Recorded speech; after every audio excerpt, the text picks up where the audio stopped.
The ferry terminal at Juneau smelled of salt, diesel, and something metallic that clung to the back of my throat. Clutching the employment offer that had brought me 3,000 miles from home. The debt collectors had been calling twice daily, and this job night shift ferry operator through the Glacier Passage paid nearly double what I could make anywhere else. With my merchant marine credentials, a woman with a weathered face and gray hair pulled into a tight bun approached me. "You're late," she said, checking her watch. "Orientation starts now. S North Star waited, a vessel of moderate size with capacity for 60 passengers." The hull was reinforced for ice navigation, though the route was kept clear year-round by the constant movement of the glacier waters. "Your predecessor left suddenly," Margaret said without turning. "Family emergency, according to his message. That was 3 days ago." She led me aboard, footsteps echoing on the metal deck. Inside, the passenger cabin held 40 seats arranged in pairs, facing forward toward large windows that would showcase the glaciers during the day. At night, they reflected only the cabin's interior lights. She pointed to a small compartment behind the main cabin. Inside sat a console with navigation controls, radio equipment, and a leather-bound book resting on a polished wooden surface. The book looked old, its cover worn smooth at the edges. Margaret handed me a key. "Locker for personal effects. No phones on duty, no electronics except what's provided. M. Every night." She gestured to the book. "Read this before your first crossing. Memorize it. The previous operator made notes in the margins." I opened the book. The first page contained a list of rules written in neat, precise handwriting. Margaret asked. I asked, noting the absence of any roster. She smiled faintly. "It updates itself." Margaret left me alone with the book. I sat at the console, running my fingers over the embossed title. Vibrating through the floor, outside, the last of the day's tourists had disappeared from the docks. Only a few maintenance workers remained, their yellow vests bright in the floodlights. I turned to the first page of Rules 1M. Do not attempt to alter it manually. 2. Always count passengers as they board. The number must match the manifest exactly, no more, no less. 3. M. Maintain silence on all radio channels except Channel 3, which is for emergencies only. 4. M. No exceptions. 5. Never acknowledge any passenger who attempts to speak to you by name. They do not know your name. 6. If a passenger stands up during the crossing, note their seat number but do not approach them. 7. The cabin temperature must never fall below 62 degrees Fahrenheit. Check gauges every 20 minutes. 8. Never look directly at passengers' reflections in the windows. Watch them only through direct observation or the cabin mirror. 9. M. The rear cabin door must remain locked, even for crew. 10. If the ferry's horn sounds unexpectedly, do not investigate the cause. Continue your route. 11. Salt must be spread in a complete circle around the captain's chair before departure and after arrival. Use exactly 3 cups each time. 12. Never consume food or drink that appears spontaneously in the cabin. 13. If a passenger asks about the previous operator, tell them you are the first to hold this position. 14. Regardless of weather conditions or passenger status. I closed the book, my heart racing slightly. These were odd rules, certainly, but every job had its quirks. The pay was good enough that I could overlook a few strange requirements. I found the salt container in a cabinet beneath the console, measured out 3 cups precisely, and created a circle around my chair as instructed. I watched as the passenger manifest on the computer screen updated itself. Names appeared one by one, filling the page until exactly 27 names were listed. No ages, no hometowns, just names. I stepped out to the boarding area as the first passengers began to arrive. They moved silently onto the ferry, taking seats without speaking to one another or acknowledging my presence. I counted as they boarded 1, 2, 3, up to 27. The number matched the manifest exactly. M. I sealed the main doors and returned to my station. The ferry pulled away from the dock at midnight precisely, entering the dark waters of the Glacier Passage. For the first 30 minutes, everything proceeded normally. The passengers sat motionless in their seats facing forward. Through the windows, I could see the dark shapes of icebergs floating in the distance, their white surfaces barely visible in the moonlight. I remembered Rule 3 and switched off all radio channels except Channel 3. The silence in the cabin felt heavier then, broken only by the hum of the engines and the gentle lapping of water against the hull. A passenger in seat 14 stood up. I noted the seat number as required but remained at my station. The figure was silhouetted against the window, tall and thin, though I couldn't make out any features in the dim light. It stood motionless for exactly 7 minutes, then sat back down without turning around. I adjusted the starboard lights to 40% brightness as instructed. The cabin took on an eerie glow, casting long shadows from the seats. Through the reflection in the windows, I could see the passengers sitting perfectly still, their faces turned forward. I remembered Rule 8 and quickly looked away, focusing instead on the navigation console. When the ferry's horn sounded unexpectedly, a long, mournful blast that echoed across the water, I followed Rule 10 and continued the route, not investigating the cause. 5 minutes later, a passenger in seat 9 stood up and walked toward the rear cabin door. I watched in the mirror as they tried the handle, found it locked per Rule 9, and returned to their seat. We had reached the northern dock. I counted passengers as they disembarked, 27, matching the manifest. After they had all left, I performed the salt circle ritual again and cleaned the cabin, finding nothing unusual. My first shift ended as the sun began to rise over the mountains. I left the ferry exhausted but relieved, the strange rules still fresh in my mind. The pay would indeed be good, but I wondered about the previous operator who had left so suddenly. Had he broken one of the rules? And what exactly would happen if I did?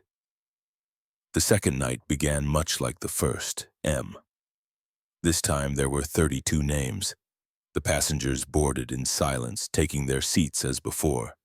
As I counted them, I noticed something odd, a woman in a blue coat who seemed familiar somehow, though I couldn't place where I might have seen her before.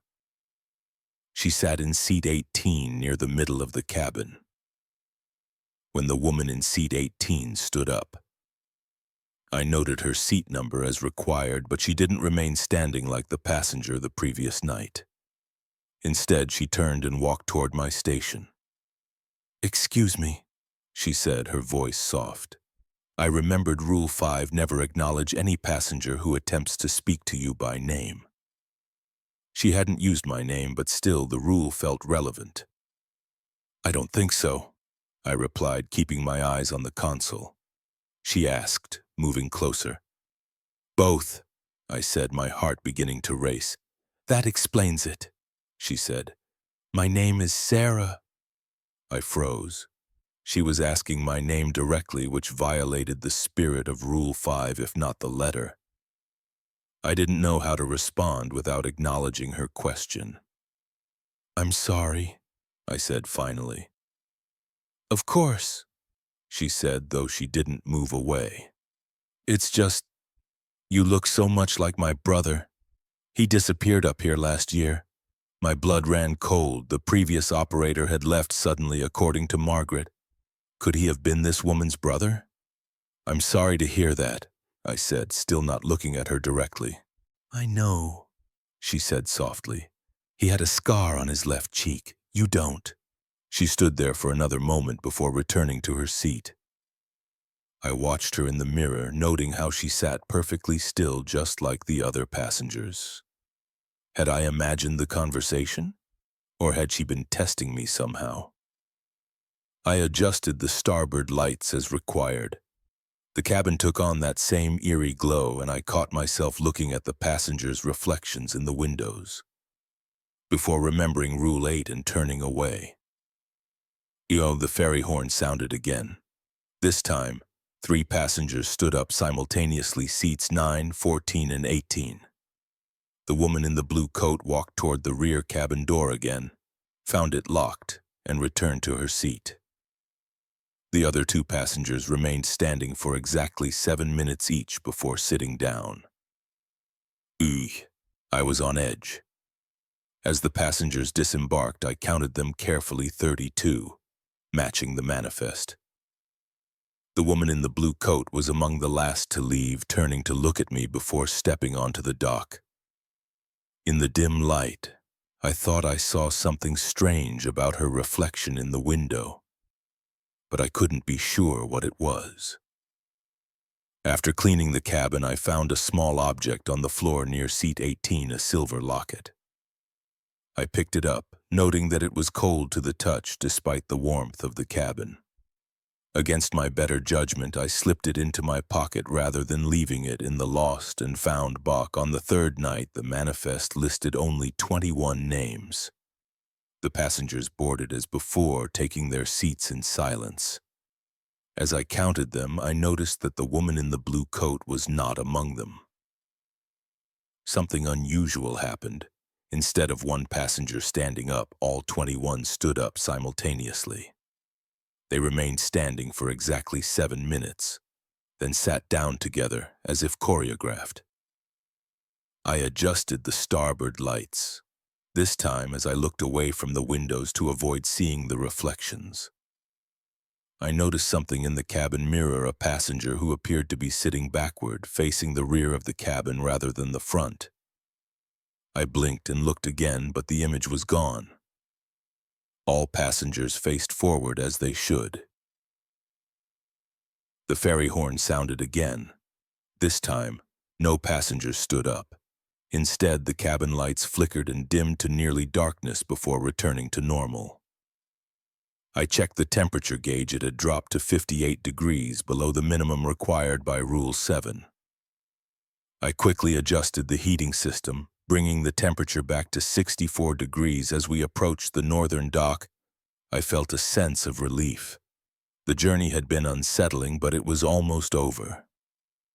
That's when I noticed the locket in my pocket begin to feel warm, almost hot. I reached in to touch it and found that it was vibrating slightly, precisely. I counted the passengers as they disembarked, 20, not 21 as listed on the manifest. One was missing. I searched the cabin carefully, checking every seat and storage compartment, but found no one. The missing passenger had been in seat 12, according to my count during boarding. I noted this in the logbook, along with the other unusual events of the night. As I was cleaning the cabin, I noticed something written on the floor in salt near the captain's chair, words that hadn't been there when I performed the ritual. I looked around, but the cabin was empty. I cleaned away the message, my hands trembling slightly. The locket in my pocket had cooled again, no longer vibrating. On the 4th night, I arrived early, determined to be more vigilant. The manifest listed 35 names, the most yet. As I performed the salt circle ritual, I noticed that the salt seemed to resist forming a complete circle, leaving a small gap no matter how carefully I poured it. The passengers boarded in silence, taking their seats as before. As I counted them, I noticed the woman in the blue coat among them, sitting in seat 18 again. She didn't look at me this time, facing forward like the others. The journey began with a sense of dread that I couldn't shake. I switched to the emergency radio channel as required, but thought I heard faint whispers on the other channels before they went silent. The passenger in seat 12, the seat of the missing passenger from the previous night, stood up. I noted the seat number as required, but this passenger didn't remain standing or return to their seat after 7 minutes. Instead, they walked toward the front of the cabin, stopping just a few feet from my station. "You have something of mine," they said, their voice genderless and strange. I didn't respond, keeping my eyes on the console. "The locket," they continued. My heart raced. I had forgotten about the locket, leaving it in my jacket pocket. "It's not yours," I said, my voice barely above a whisper. "It was," they replied, before I came aboard. I remembered Rule 12, never consume food or drink that appears spontaneously in the cabin. This wasn't exactly the same situation, but the principle felt similar. I was being offered a deal, a bargain that seemed too good to be true. "I can't," I said. The passenger stood there for another moment before returning to their seat. I watched them in the mirror, noting how they seemed to shimmer slightly, as if not entirely solid. I adjusted the starboard lights as required. This time, I deliberately avoided looking at any reflections, focusing only on the console and the direct view of the cabin. The ferry horn sounded again. As expected, several passengers stood up, including the one from seat 12. But this time, they didn't remain standing or try the rear cabin door. Instead, they all walked toward the front of the cabin, stopping just short of my station. "We know who you are," they said in unison. I froze, my hands trembling on the console. What did they mean? What did they think I had done? "Return what you took," they continued. I didn't respond, keeping my eyes fixed on the navigation instruments. The passengers stood there for exactly 7 minutes before returning to their seats. As we approached the northern dock, I felt a sense of relief that was almost overwhelming. Precisely. I counted the passengers as they disembarked, 35, matching the manifest this time. The woman in the blue coat was among the last to leave, turning to look at me with an expression that seemed almost pitying. After the cabin was empty, I retrieved the locket from my locker. It was cold again, no longer vibrating. I opened it carefully, finding 2 photos inside, one of a smiling young man who did indeed resemble me, and another of the woman in the blue coat. On the back was inscribed, "To Michael with love." Michael, the previous operator's name according to the logbook, and he had looked like me, enough that his sister Sarah had mistaken me for him. I closed the locket, my mind racing. Had Michael given this to Sarah before disappearing? Had he taken it from someone else? And why was it so important to the passengers? I decided to leave the locket on the console, not in the lost and found box, but in plain sight, as if offering it to whoever might claim it. Then I cleaned the cabin and left for the night, my thoughts in turmoil. On the 5th night, I almost called in sick. The events of the previous night had shaken me more than I wanted to admit. But the debt was still there, and this job paid too well to quit without another lined up. The manifest listed 29 names. As I performed the salt circle ritual, I noticed that the locket was gone from where I had left it on the console. I searched the cabin but found no trace of it. The passengers boarded in silence, taking their seats as before. As I counted them, I noticed that Sarah was not among them tonight. Neither was the passenger from seat 12 who had confronted me. The journey began with an eerie sense of calm. I switched to the emergency radio channel as required, hearing only static. No passengers stood up. Instead, the cabin lights began to flicker rhythmically, almost like a heartbeat. I checked the electrical systems but found no malfunction. I adjusted the starboard lights as required. This time, I risked a quick glance at the windows, noting that the passengers' reflections seemed to move independently of the passengers themselves, turning to look at me even as the real passengers faced forward. The ferry horn sounded again. This time, no passengers stood up. Instead, a knocking began at the rear cabin door, 3 knocks, then a pause, then 3 more. M. But the knocking continued, growing louder and more insistent. The knocking stopped. I felt a moment of relief before realizing that the cabin temperature had dropped again, this time to 55 degrees despite my adjustments. As I worked to bring the temperature back up, I noticed that the salt circle around my chair had been broken. The salt scattered as if someone had walked through it. As we approached the northern dock, I felt a profound sense of unease. Precisely. I counted the passengers as they disembarked, 29, matching the manifest. After the cabin was empty, I found a note on the console where the locket had been. It read, "You shouldn't have taken what wasn't yours." I looked around, but the cabin was empty. I cleaned away the note, my hands trembling more than ever. What debt was the note referring to? My financial debt or something else? On the 6th night, I considered quitting. The strange occurrences were escalating, becoming more personal and threatening. But I needed the money, and I had already survived 5 nights. How many more could there be? The manifest listed 40 names, the most yet. As I performed the salt circle ritual, I noticed that the salt seemed darker than usual, almost gray in color.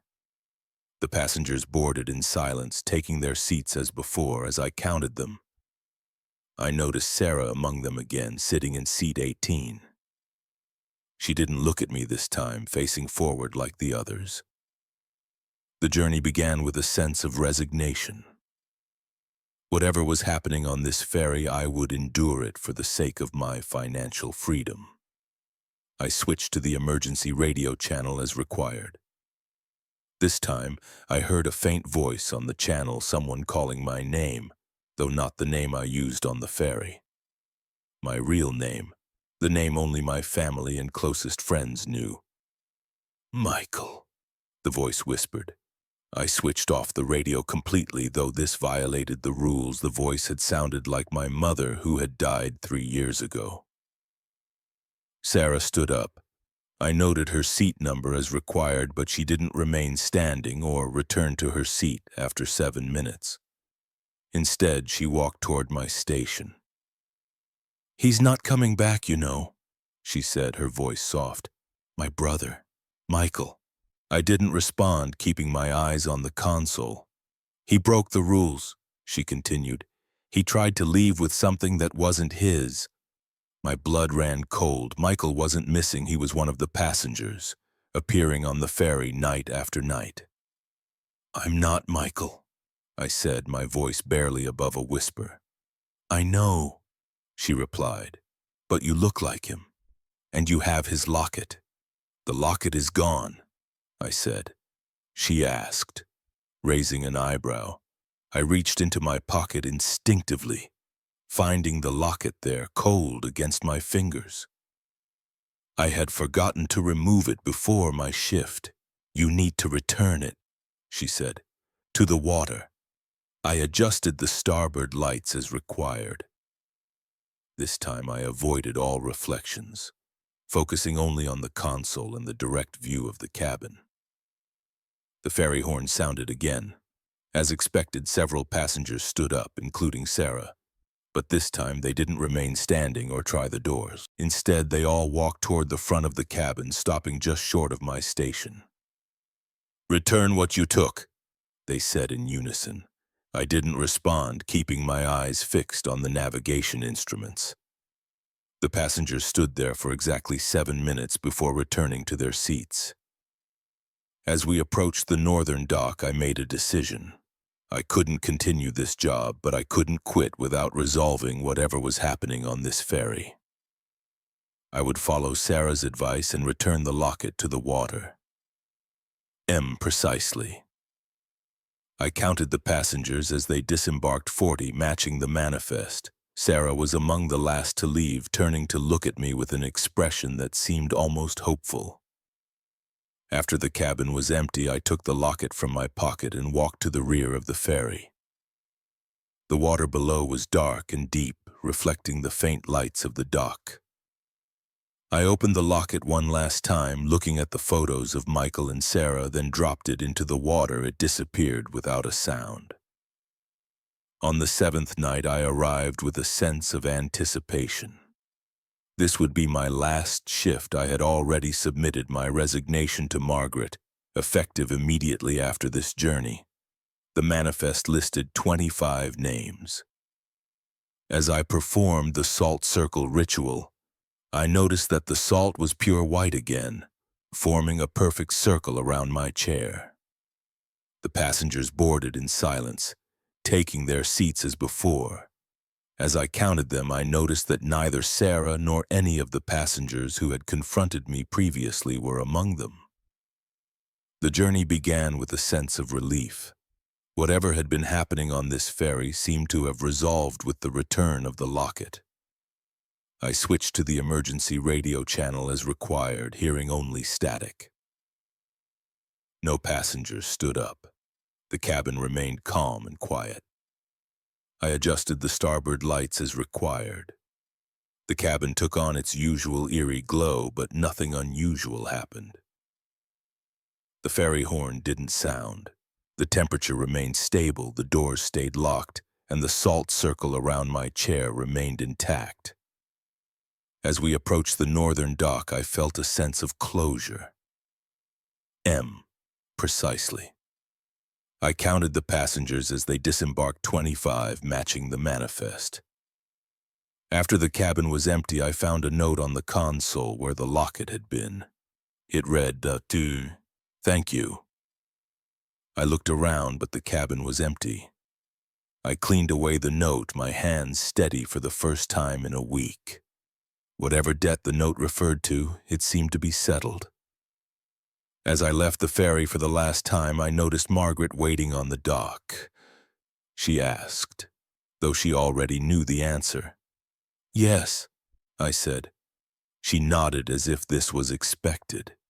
I asked before I could stop myself. Margaret's expression softened slightly. "He thought so at first, but he broke the rules. He tried to take something that wasn't his." "Is he?" I asked. "In a manner of speaking," she replied cryptically. I left the ferry terminal that morning with mixed feelings, relief at escaping the strange occurrences, but also a lingering curiosity about Michael and what had really happened to him. The debt that had brought me here was paid, but another debt, a debt of understanding, remained unsettled. 3 months later, I received a letter from Juno. North Star, dated for the previous night. Among the 27 names listed was one that caught my attention. Michael, seat 18. Below the manifest was a handwritten note. "The debt is never truly paid." I burned the letter that night, watching the smoke rise into the dark sky. But I couldn't burn the knowledge it contained, knowledge of a ferry that traveled through glacier waters, carrying passengers who never truly left, and a manifest that updated itself with names of those who had broken the rules. Sometimes when I close my eyes, I can still hear the ferry horn sounding across the water, calling to those who have unpaid debts, and I wonder if my name will someday appear on that manifest. Joining Michael and the others who serve a different purpose on the midnight ferry through glacier waters. The passenger list updates itself, and somewhere in the dark waters of Alaska, the ferry continues its nightly journey, carrying passengers who never truly disembark. The terminal in Juneau smelled of brine, diesel fumes, and the cold, clean scent of the glacier itself. When I arrived, the offer letter crumpled in my jacket pocket. North Star paid double the going rate for a merchant marine credential I'd barely used in 5 years. The route was a simple overnighter, Juneau to the northern outpost of Haines, a 4-hour run through the glacier passage. Easy money, or so the ad had said. A woman named Margaret met me at the gate. She had the look of someone who had spent more of her life on water than on land, her face a road map of squint lines and her gray hair pulled back so tight it seemed to stretch the skin of her forehead. She didn't smile. "You're Miller," she said. It wasn't a question. "Orientation starts now. Your first crossing is tonight." Her boots squeaked on the wet gangplank as we boarded the North Star. She was a sturdy vessel, maybe 120 feet long, with a reinforced hull for brash ice. The passenger cabin was low-ceilinged and utilitarian. 40 gray seats bolted to the deck in pairs, all facing the broad, dark windows. She pointed to a door aft of the main cabin. "Personal locker is inside. No phones, no personal electronics. The console radio is for Channel 6, dispatch only. Channel 3 is emergency." Inside the compartment, the air was stale. The navigation console was a mix of old analog dials and a single green screen monitor. On the polished wood surface next to it lay a thick, leather-bound book. It looked ancient, the cover scuffed and worn smooth in places. Margaret stood in the doorway, her frame blocking the light from the cabin. "Your predecessor, a man named Michael, left a note. Family emergency," he said. "That was a week ago." She tapped the book with a stiff finger. "He was meticulous. Read this, memorize it. His notes are in the margin." She handed me a heavy brass key. "Locker key. There's a spare set for the ship in the red box, but you are not to touch it unless instructed. Your shift starts at midnight. You depart at midnight M." I asked, noting the distinct lack of any paperwork or crew roster. A flicker of something amusement, maybe pity, crossed her face. "It updates itself." She left. I heard her footsteps recede down the gangplank. I sat at the console, the leather of the chair cool and cracked. The ship's engines rumbled to life, a deep vibration that traveled up the steel legs of the chair and into my bones. I opened the book. The first page was filled with neat, precise handwriting. Below it, a numbered list began, 1M. It is not to be edited, questioned, or discussed with passengers. 2. Count every passenger as they board. The total must match the manifest, no more, no less. 3M. All internal communication must cease. You may listen on Channel 6, but you are not to transmit. 4MM. This is not a suggestion. 5. If a passenger addresses you, do not offer your name. You are the operator, nothing more. 6. Any passenger who stands during the crossing is to be observed only. Note their seat number in the log. Do not interact. 7. Cabin temperature must be maintained between 62 and 65 degrees Fahrenheit. Verify the gauge every 20 minutes. 8. Do not observe passengers through the window reflections. Use the overhead mirror or direct line of sight only. 9. The maintenance corridor door is to remain sealed from departure until arrival. It is never to be opened mid-crossing. 10. If the horn sounds outside of the standard docking signals, ignore it. Maintain course and speed. 11. Prior to departure, a circle of fine sea salt must be poured around the perimeter of your chair. Use the container provided. The circle must be unbroken. 12. Any food or drink that appears in the cabin is not for you. Ignore it. 13. If a passenger asks about the previous operator, state that you are the first to hold the position. Precisely, no deviation is permitted. I closed the book. The rules were strange, layered with the paranoia that felt out of place for a simple ferry run. But for $30,000 a year, I would learn to chant them backwards if I had to. I found the salt container in a cabinet, a heavy canvas bag with a metal scoop. I measured 3 level scoops onto the deck, tracing a careful, unbroken line around my chair. The salt was pale gray and smelled faintly of ozone.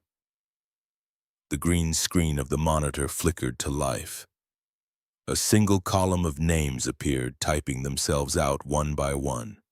There were 23 names, no ages, no destinations, just names.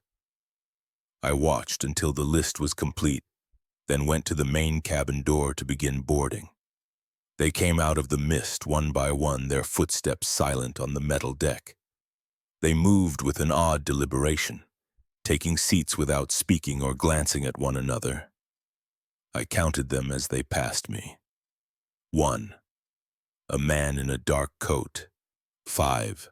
A woman with her hair in a tight bun. 12. A teenager with headphones around his neck, though no music played. 23. The final passenger, an old man with a cane, took his seat. The number was exact. I sealed the main cabin door, the heavy bolts sliding home with a satisfying clang. At midnight, I felt the gentle shudder as we pulled away from the dock. The North Star slid into the black water of the passage, the shore lights of Juneau shrinking behind us. The first hour was uneventful. The passengers sat perfectly still, facing forward, their forms silhouetted against the immense darkness of the windows. Outside, the hulking shapes of icebergs drifted past, their ghostly white barely visible in the starlight. I switched my radio to listen only on Channel 6. The silence that descended was absolute, broken only by the thrum of the engines and the sick slap of water against the hull. A passenger in seat 8 stood up. I noted the seat number in the logbook as per Rule 6. The figure was tall and slender, and it stood motionless for exactly 7 minutes before sitting back down. I watched it in the small convex mirror mounted above the console, careful not to glance at the windows. I adjusted the starboard lights.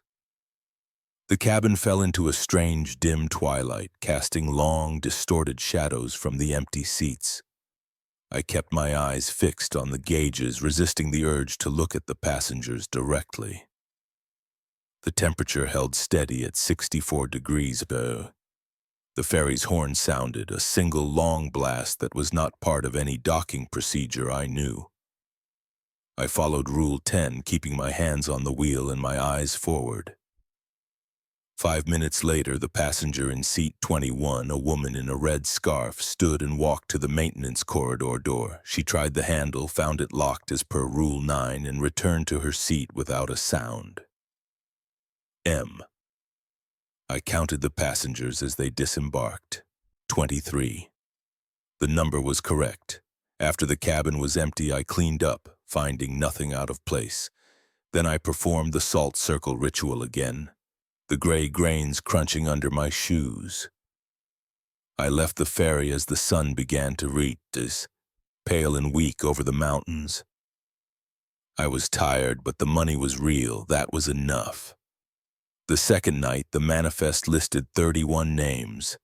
The boarding was the same silent procession.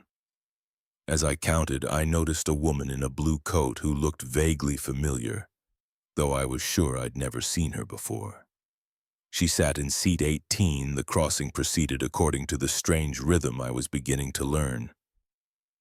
The passenger in seat 8 stood again for 7 minutes. I dimmed the starboard lights. The horn sounded its lone, mournful note. This time, the woman in the blue coat stood up and walked to the maintenance door. She tried the handle, found it locked, and returned to her seat. It was on the third night that things began to fray. The manifest listed only 19 names. The passengers boarded, their movements as silent and deliberate as ever. 3 passengers stood up simultaneously. Seats 8, 18, and 21. They stood for 7 minutes, then sat down in unison. I dimmed the lights. As I glanced at the overhead mirror, I saw something that made my breath catch. The reflection of the passenger in seat 8 showed them facing forward, but in the direct view, their head was turned, looking directly at me. I remembered Rule 8 and forced my eyes back to the console, my heart hammering against my ribs. The horn sounded, but this time it was followed by a knocking sound. 3 knocks on the maintenance corridor door, then a pause, then 3 more. I checked the clock.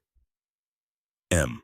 The knocking continued for exactly 10 minutes, then stopped as abruptly as it began. I noted it in the log. When we docked, the passenger count was 19. Correct, but as I was cleaning, I found something on the floor near seat 8. It was a single black glove. I picked it up. The leather was cold, unnaturally so. Against my better judgment, I didn't put it in the lost and found. I put it in my locker. On the fourth night, the manifest had 42 names. The salt felt heavier as I poured the circle. The woman in the blue coat was back in seat 18, so was the passenger from seat 8. The crossing began with a thick, rolling fog that swallowed the icebergs whole. The passenger in seat 8 stood up. But this time they didn't just stand. They walked toward my station. "You have something of mine," they said. Their voice was a dry rasp, like stones grinding together. I didn't answer. I focused on the navigation instruments, my knuckles white on the wheel. "The glove," they said. My blood ran cold. The glove was in my locker 50 feet away, through a door I was not supposed to open while we were underway. "It's in Lost and Found," I lied, my voice barely a whisper. "No," the voice said. The figure stood there for another moment, its presence a cold weight in the air. Then it turned and walked back to its seat. I watched it in the mirror, my hands shaking. I dimmed the lights. The horn sounded, followed by the knocking on the maintenance door. But this time the knocking was louder, more insistent. It went on for 20 minutes. When we docked, the count was 42. Correct. I went to my locker and opened it. The black glove was gone. In its place was a single perfect raven's feather. I left it there and locked the door. The fifth night, the manifest listed 27 names. The woman in the blue coat was not among them. As I poured the salt circle, I noticed a gap in the line, a space about an inch wide where the salt simply refused to settle. I tried to fill it 3 times, but the grains kept skittering away. I left it. The crossing was the most unsettling yet. I switched to listen only on channel 6, but I thought I heard a faint whisper underneath the static, a voice that sounded like my mother, who had been dead for 10 years. It was calling my name. The cabin lights flickered and died, plunging the cabin into absolute darkness. The emergency lights didn't come on. I fumbled for the large, battery-powered lantern I'd seen in the cabinet, my hands trembling. I switched it on. Its single harsh beam cut through the darkness. In its light, I could see the passengers. Every single one of them was turned around in their seats, staring at me. I kept the beam pointed at the floor, my heart pounding. I didn't know what rule covered this. There was no rule for total darkness. There was no rule for being watched by 42 people in the pitch black. The lights came back on exactly 7 minutes later. The passengers were all facing forward again, as if nothing had happened. The horn sounded. The knocking on the maintenance door started, but this time it wasn't knocking. It was a scraping sound, like fingernails being dragged down the other side of the steel door. It continued for the rest of the crossing. When we docked, the count was 27. Correct. After they had all disembarked, I found a new page taped into the rulebook. It was a list of amendments. 15. The salt circle must be inspected for integrity every 30 minutes. Any breach, no matter how small, must be repaired immediately. 16. Any personal item found on the ferry is to be incinerated in the engine room furnace at the end of the shift. It is not to be stored. 17. If the cabin power fails, do not use the main lantern. Use the small red light located under the console. Do not illuminate the passengers. 18. If you hear a voice you recognize on the radio, it is not them. Do not respond. 19. Repeat as necessary. Do not engage further. 20. The maintenance corridor door is now fitted with a secondary deadbolt. Engage it immediately after departure. I looked at the new rules, my mouth dry. They were reactions. They were written because of me. Because I had taken the glove. Because I had spoken to the passenger. Because I had used the wrong light. I was being corrected. On the 6th night, I was a model of compliance. The manifest listed 35 names. I inspected the salt circle every 30 minutes. I engaged the new deadbolt on the maintenance door. I kept the small red light under the console in my peripheral vision. The crossing was quiet, too quiet. No one stood up. The horn didn't sound. There was no knocking. There was only the sound of the engines and the water. It was the silence that was terrifying. It felt like a held breath. 10 minutes before we were due to dock in Haines, a new sound started. Footsteps on the roof of the ferry. They were slow, deliberate, and they were moving in a perfect circle around the cabin. I counted the steps. 120 steps, a full circle. Then they started again. I gripped the wheel, my eyes fixed on the radar. It showed nothing. No birds, no debris, only the fog and the ice. The footsteps continued their endless circling. They were still there when we docked. The passenger count was 35. Correct. I didn't wait for them to disembark. I performed the salt circle ritual, my hands shaking so badly I spilled half the salt. I then went to the engine room, found the furnace, and using a long iron tool pushed the raven's feather from my locker into the roaring fleas. It vanished without a trace. I ran from the ship and didn't look back. I called Margaret from a payphone in town. I was quitting. I couldn't do it anymore. "The contract is for 90 days, she said, her voice flat. "You will," she said. "The ferry provides, it also takes. You've taken a small piece of its attention." I hung up on her. I packed a single bag and bought a bus ticket south. I was on the bus by noon, putting as many miles between me and the North Star as I could. I was somewhere in the middle of British Columbia 2 days later, when the bus pulled over for a rest stop. It was a lonely gas station in the middle of nowhere. As I got off the bus, stretching my legs, I saw a crow on a wire overhead. It was watching me. I ignored it and went inside. When I came out, the crow was gone, but on the hood of the bus, drawn in what looked like dust or fine ash, was a small broken circle of salt. I felt a cold dread creep up my spine. I got back on the bus, my hands trembling. The other passengers didn't seem to notice. The bus pulled back onto the highway. An hour later, as dusk began to fall, I heard a sound, a faint tapping on the window next to me. I turned my head. A crow was outside, flying alongside the bus, its wings beating in a steady, unhurried rhythm. It tapped on the glass with its beak. Tap, tap, tap. I looked away, my heart racing.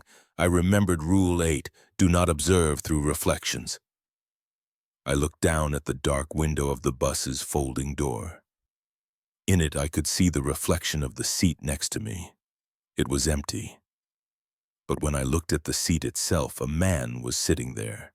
He was wearing a dark coat. He was in seat 8. "The operator is not to be disturbed," I whispered, my voice cracking. The man smiled. It was not a pleasant smile. "You left," he said, his voice the same dry rasp from the ferry. "The manifest is incomplete." I didn't answer. I stared straight ahead at the highway stretching into the darkness. "It updates itself," the man continued, "but it prefers to fill vacancies locally." I closed my eyes. I could hear the faint, familiar sound of a ferry horn on the wind, though we were 1,000 miles from the ocean. "The debt is never paid," the man said. When I opened my eyes, he was gone.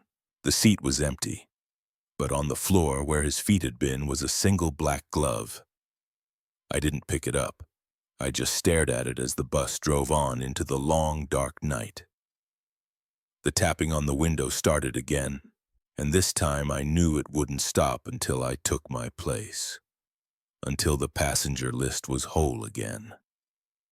The glove lay on the worn rubber mat of the bus floor, a perfect black void in the grime. The tapping on the window continued, A steady, maddening rhythm, tap, tap, tap. I didn't look. I couldn't. I stared straight ahead, at the back of the driver's seat, at the endless ribbon of highway disappearing into the dark. Every fiber of my being screamed to run, but where could I go? We were in the guts of nowhere, a black gash of asphalt cutting through an even blacker forest. The bus hit a pothole. The glove jolted, sliding an inch closer to my shoe. I flinched, pulling my feet up onto the seat. The old woman across the aisle gave me a strange look, then returned to her knitting. She couldn't hear the tapping. Of course she couldn't, it wasn't for her. We passed a sign, its reflective letters catching the bus's headlights. Pine Creek Lookout, 15 miles, seasonal staff wanted. A lookout tower, isolation, height, a place to see things coming. It was a desperate, stupid idea, but it was the only one I had. I pulled the cord for the next stop. The bus hissed to a halt at a deserted crossroads. There was nothing but a mailboxes cluster and a dirt road disappearing into the trees. I grabbed my bag and practically fell down the steps, not daring to look back at the window. I didn't need to. I could feel the crow's eyes on me and the weight of the empty seat where the man had been. I started walking down the dirt road. The night air was cold and smelled of pine and damp earth. A light was on. I stumbled toward it, my lungs burning. A ranger with a thick gray beard and a kind face opened the door before I could knock. He looked me up and down, taking in my lack of a coat and the wild look in my eyes. He asked, "Something like that?" I said, my voice hoarse. "I saw the sign."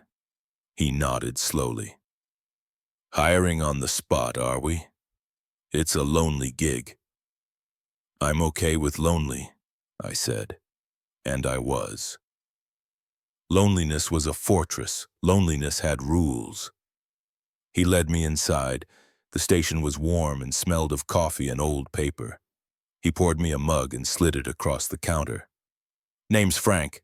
The tower's about 10 miles up that road, no electricity, no running water. Propane fridge, radio for emergencies. The job is simple, watch the forest, report any smoke. Log your observations every hour on the hour." I asked, my hands wrapped around the warm mug. "Right now, if you're serious, the last guy, a young fella named Tommy, left a week ago." Frank handed me a heavy key. "There's a manual in the tower, read it. Tommy was a stickler for rules, left a bunch of his own notes in there." He gave me directions and a battered Jeep to drive up the mountain. The road was a treacherous, winding track, but I didn't care. I just needed to get high, to get away from the ground-level things that could walk up beside you. The tower was a steel structure, 120 feet tall, perched on a rocky outcrop. A small cabin, maybe 10 by 10 feet, sat at the top. I climbed the stairs, my bag slung over my shoulder, counting the steps. 214 steps to the top. The cabin was sparse. A single bed, a small desk with a radio and a logbook, and a wraparound window offering a panoramic view of the endless dark forest.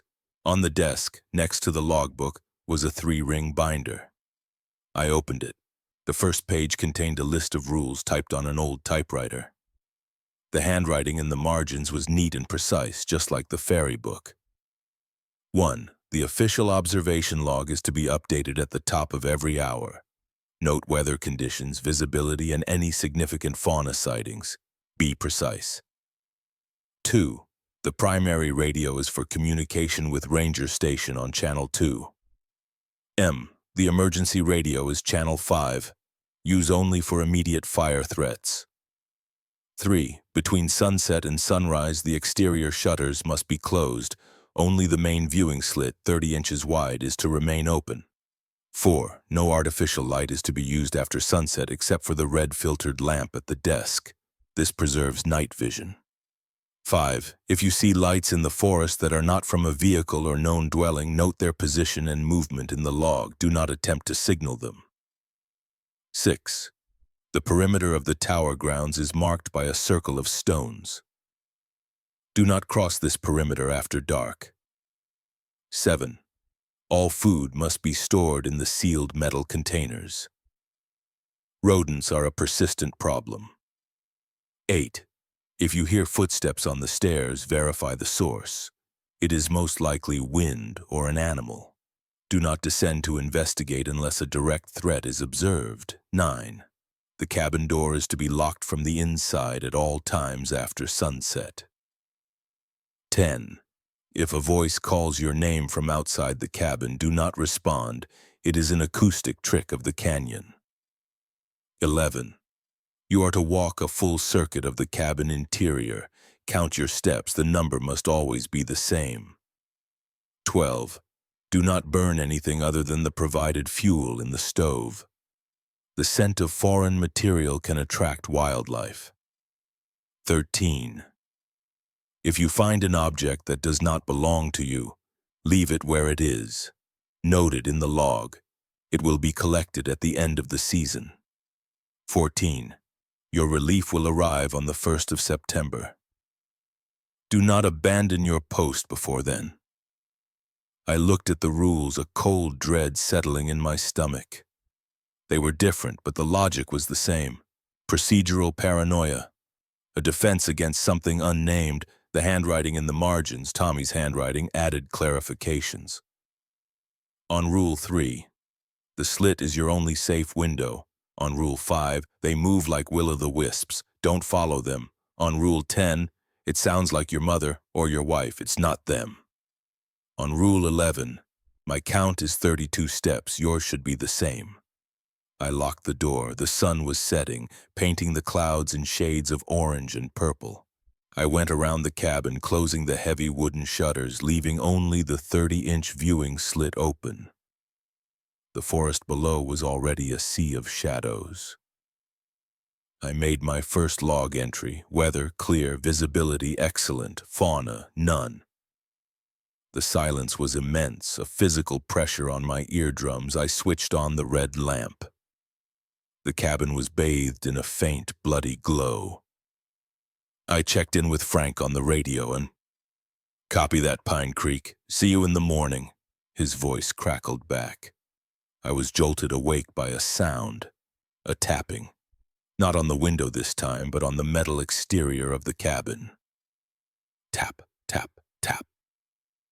It was coming from the side of the cabin where the shutters were cleaner. I froze, my hand hovering over the radio. I remembered Rule 10, do not respond. The tapping stopped. I waited, my breath held in my chest. Then I heard it again. From a different part of the cabin. Tap, tap, tap. It was moving around the tower, testing the walls. My hands trembling, I stood up to perform my circuit. I placed one foot in front of the other, counting aloud in a whisper. 1, 2, 3. I walked the perimeter of the small cabin, my shoulder brushing the wall. The number was correct. I let out a shaky breath and sat back down. That's when I saw it. On the floor just inside the viewing slit was a single black glove. My blood turned to ice. It had found me. It had climbed the tower. I stared at it, my mind racing. Rule 13, do not touch it, noted in the log. My hands were shaking so badly I could barely hold the pen. I wrote, the letters jagged. Object discovered. One black leather glove. Location, interior, near viewing slit. I hadn't touched it, but I knew it was cold. I just knew. I couldn't sleep for the rest of the night. I sat in the red glow, watching the forest through the slit. I saw a light. It was a single faint bobbing light deep in the trees. It moved with an unnatural gliding motion. It wasn't a flashlight. It wasn't a vehicle. I noted its position in the log. The light moved for 20 minutes, then vanished. I heard the footsteps, not on the stairs outside, but inside the cabin. A soft, shuffling sound on the wooden floor behind me. I didn't turn. I squeezed my eyes shut, reciting the rules in my head. Rule 8, verify the source. It is most likely wind or an animal. It wasn't. I knew it wasn't. The shuffling stopped right behind my chair. I felt a coldness on the back of my neck like a breath. The first gray light of dawn filtered through the slit. The cabin was empty. The glove was still there. The footsteps were gone. I checked in with Frank, my voice a monotone. The days fell into a pattern. I would sleep during the daylight hours, waking at dusk to begin my watch. Every night the tapping would start. I would walk my 32 steps. Every night the light would appear in the forest, and every morning the glove would be in a slightly different position, closer to my desk. I was losing my mind. The rules were my only anchor. I followed them with a religious fervor. I ate from the sealed containers. I never used a white light. I never opened the shutters all the way. On the 5th night, the tapping was different. It was louder, more insistent, and it was accompanied by a voice. A dry, raspy voice I knew. "Operator," it whispered from outside the slit. I didn't answer. I gripped the edges of the desk, my knuckles white. "You left a seat empty," the voice continued. "A debt is owed." I looked at the glove. It was now on the seat of my chair. "You know the procedure," the voice said. I stood up for my circuit. My legs felt like lead. 1, 2, 3. I walked, my eyes fixed on the floor. 29, 30, 31. I took the 32nd step, and then another 33. My count was wrong. I stopped, my heart hammering. I turned around. The glove was no longer on the chair. It was on the floor, right where I had just stepped. I had broken the circle. I had breached the perimeter. I ran to the door and fumbled with the lock, yanking it open. I had to get out. I had to run. I scrambled onto the metal catwalk outside, the cold night air hitting me like a fist, and I saw him. He was standing at the edge of the stone perimeter, a dark silhouette against the forest. The man from the bus, the passenger from seat 8, he was just standing there watching me. He raised a hand and pointed. I looked where he was pointing. Down below at the base of the tower were figures, dozens of them, standing silently in the dark. They were the passengers from the ferry. I could see the woman in the blue coat, the teenager with the headphones, the old man with the cane. They were all there, waiting. I backed away into the cabin and slammed the door, locking it. The tapping started immediately, from all sides now. A frantic, deafening drumbeat. The shuffling returned, louder this time, circling me. The voice was inside the cabin with me. "Amendments," it rasped. On the desk, the logbook flipped open by itself. The pages fluttered past my neat entries, stopping on a fresh blank page. A pen, hovering in the air, began to write.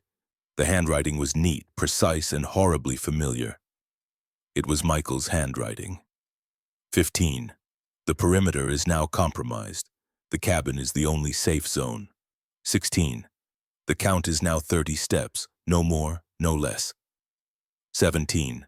The glove is your new logbook. All entries must be written on its surface. 18. If a passenger calls your name, you may answer. 19. The viewing slit is to be sealed at all times. 20. Your relief will not be coming. You are the permanent operator. I stared at the new rules, my mind breaking. The tapping stopped. The shuffling stopped. There was only silence, and the cold, heavy knowledge that I had not escaped the ferry. I had simply been transferred to a new vessel, a new route through a different kind of dark water. The manifest had found me, and my name was on it. I picked up the black glove. It was time to make the first entry.